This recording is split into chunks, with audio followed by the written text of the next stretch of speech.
Guys, welcome to my YouTube channel. Kung bago pa lang kayo sa aking channel ay mag-subscribe na para masundan yung aking mga ginagawang mga tutorial.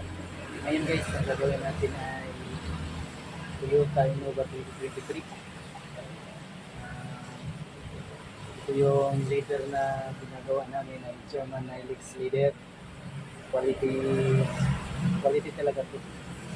Kaya napakaganda leader. Ito po yung ginagawa talaga namin, hindi kami gumagawa ng leader na hindi siya mapakpak. After 4 years siguro, 4 years, 5 years. Ito matagal na yun. Guys, ito yung pattern niya. Unahin namin pagtabas yung design para malagyan ko agad ng pump. Malagyan pa kasi ito ng pump.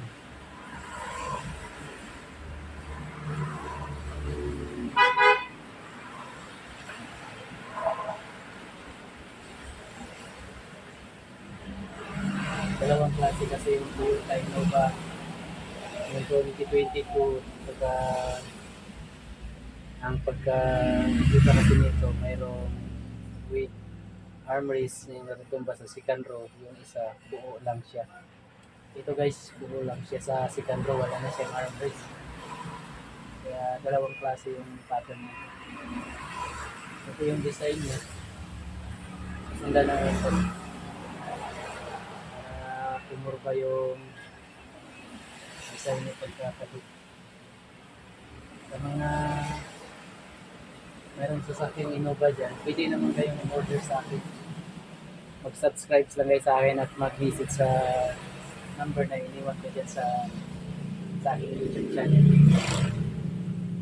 And guys, yung mga gustong umorder sa ating seat cover, pinakamura kami na seat cover guys, hindi kami katulad sa iba na pinakamahal.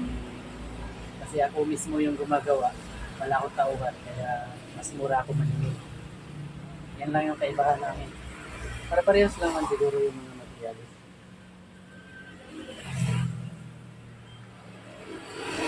Hindi rin sa gawa. Yung gawa namin guys na quality rin. Meron kaming gawa dito.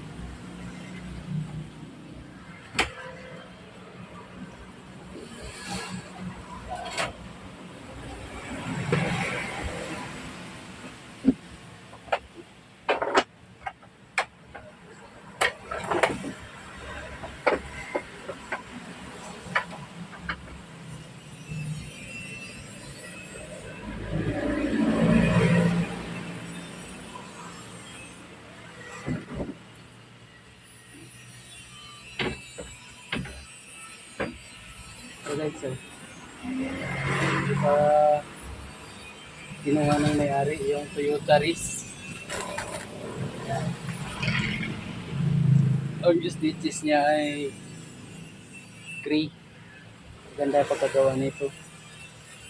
German black with perforated ang gitna. Yung may butas, parang butas-butas. Toyota Ris to ha, yung bago. Toyota Ris. Napakaganda nitong seat cover na to.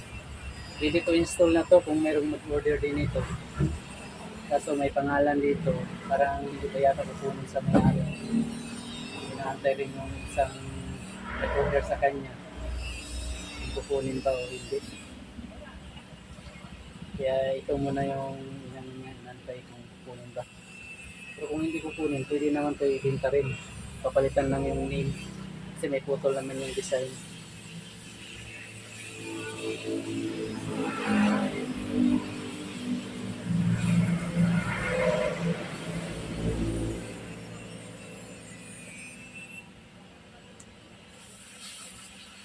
Toyota Ris knock in perforated ang black ang gitna. Parang may butas-butas.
Here's yung design. Mamaya, pakita ko paano buuhin tong seat cover namin ha. Para makita nyo rin kung paano talaga gawin ng seat cover, kung gaano ka tagal din at gaano ka pulido ang pagkagawa.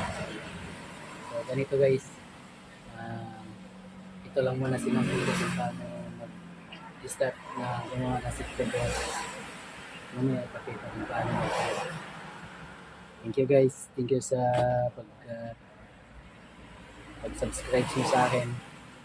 Ito po ang aking video muna sa seat cover. Mamaya ipakita ko kung paano din buuin ang lahat ng seat cover ha. Thank you, thank you.